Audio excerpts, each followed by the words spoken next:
there are going to be times when you're not feeling anything, you've got no warning signs, and all of a sudden you've got a stress fracture. So how do we avoid you from getting to that point?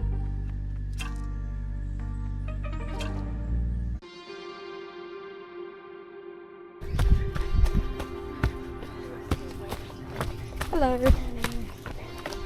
So, my question to you is, why is everyone getting stress fractures?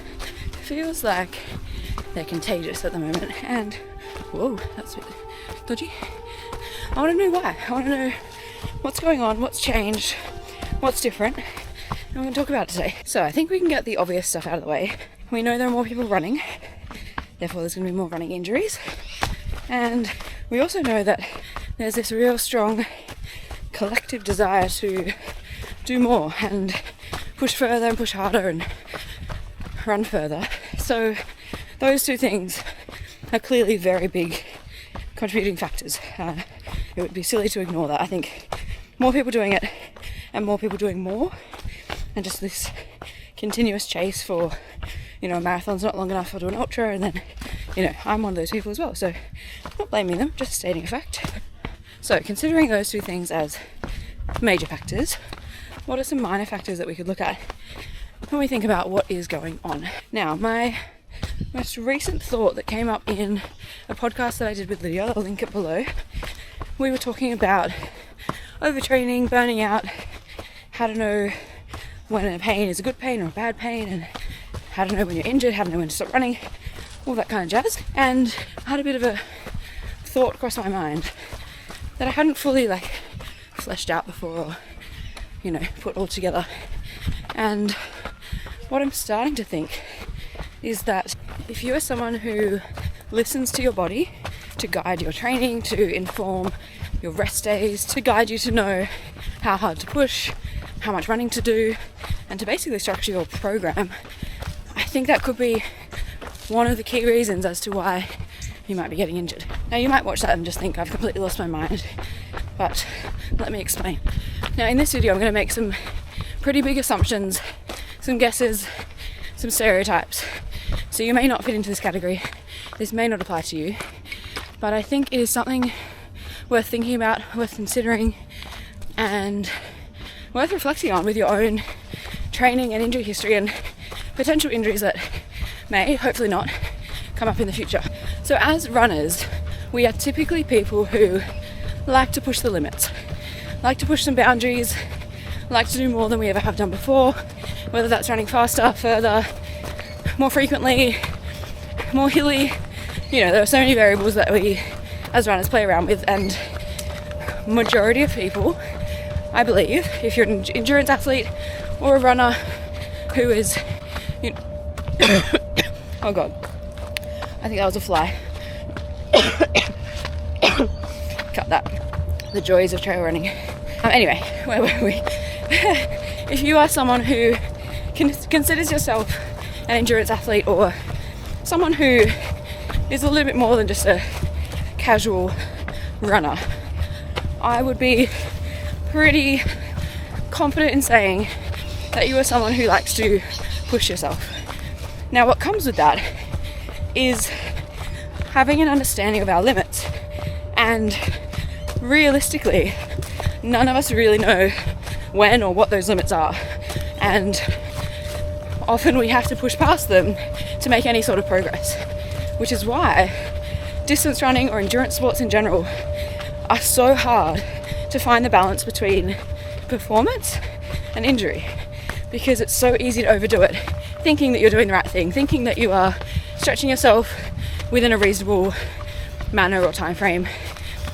But until we go that little bit too far, that one step, that one run, that one speed session too far, it's only then that we find out, okay, that was our limit. And situations and circumstances change. So it's not like we now know, okay, cool, my body just can't handle 60-kilometer weeks forever. We know that that's not true. We know that these things are ever changing and evolving, and there's so many variables.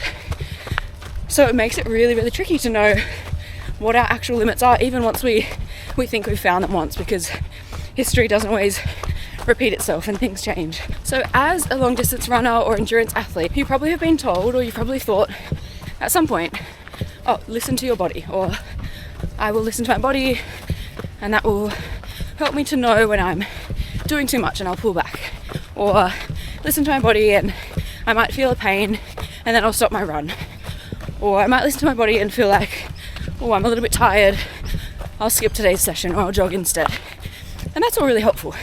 That's fantastic. But I think where the problem lies is that we can't listen for everything. We can't hear everything. We can't hear or feel or know about every pain, every niggle, every future injury. And so by just simply relying on this intuition and feeling and listening to our body, which I really like and I do appreciate and I know has its place, but I think if this is our only metric for monitoring our training load and adjusting our training load, I think it can be really dangerous. Okay, little intermission. First try and get across here. That looks very slippery. That looks not super safe. This is obviously wet. We'll go for it, I guess. Oh, I'm just gonna get wet. Oh, okay. Maybe I'll try this one first. We're gonna give this a go. I feel like I can just hold on. I just don't want to drop the camera, to be honest. That's my main concern. Maybe I just jump down from here. 1, 2, 3. Okay. Now I just got to get over this thing. Oh, I should be able to just climb. I'm sure it looks very easy on the camera, but we're going real off-roading today. Oh yeah. Alright, little 1, 2. Little watch the slippery stuff. And we are off. How good. Alright, where were we? Yeah, I think the danger is if we just rely on this to measure our training, monitor our training, adjust our training, I just think so much can get missed. We can't hear or feel bone pain often until it's too late. We don't often get warning signs until it's already fractured or there's already some swelling or damage or a reaction of some kind. And so if all we're doing is listening to our body and if everything feels fine, then we just keep continuing as normal. I just think so much can get missed, and I think people kind of get confused as to why they keep getting injured or what's happening when they're listening to their body. They're saying, like, I felt so good, I'm the fittest I've ever been, like everyone's feeling fine, no pain, no niggles. But there's a lot of injuries that we just don't feel until it's too late. For some things we get some good warning signs. You know, I often get like a little bit of awareness in my Achilles tendon, and then I'll know just to pull back slightly, and that's a really great time to listen to our body and to use that method. And I think in those situations it can be really helpful, but I think there are a lot of situations where it isn't so helpful, or people may have a particularly high pain tolerance, or they may just think that the pain that they're feeling is just because they're pushing hard and because someone's told them that no pain, no gain, or all those things that we always hear. So they might just be thinking, well, this is just normal, this is just what I'm meant to feel. And so even if you are listening for these signs or warnings or red flags, you may actually just miss them because you don't know what you're listening for, or your body is so accustomed to feeling discomfort all the time that it might not be able to differentiate what is just general muscle soreness and what is a bad pain. So I don't think for the majority of us this system actually works, and so much gets missed.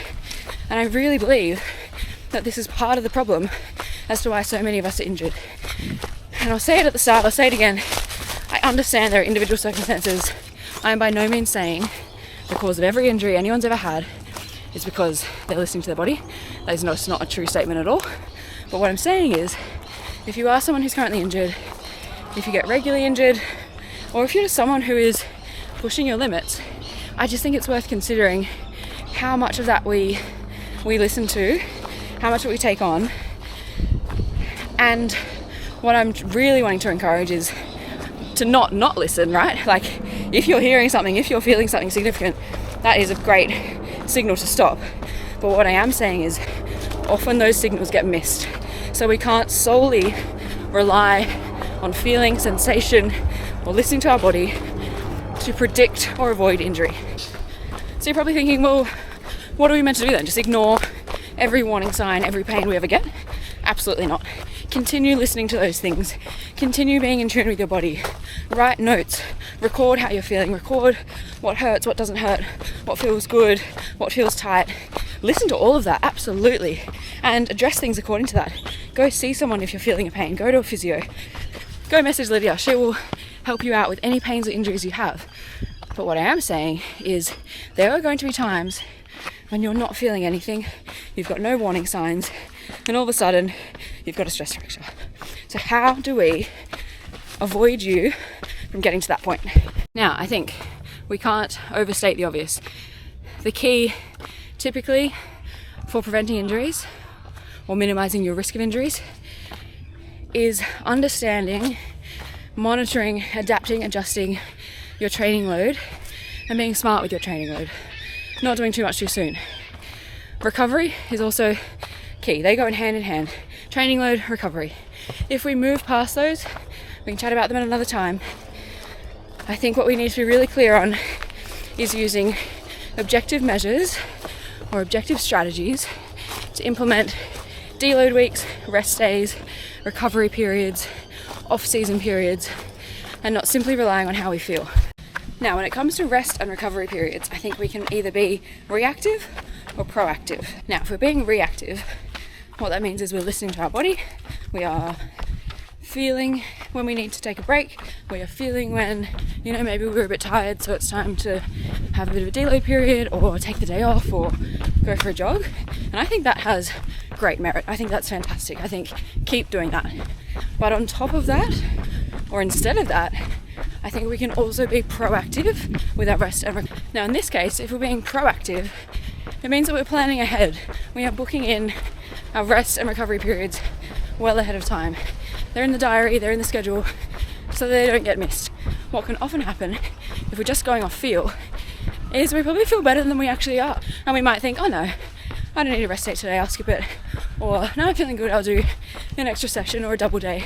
If they're pre-planned in the calendar, in the diary, every Monday is rest day, or every fourth week I do 20% less volume, or every fourth week I don't do a speed session.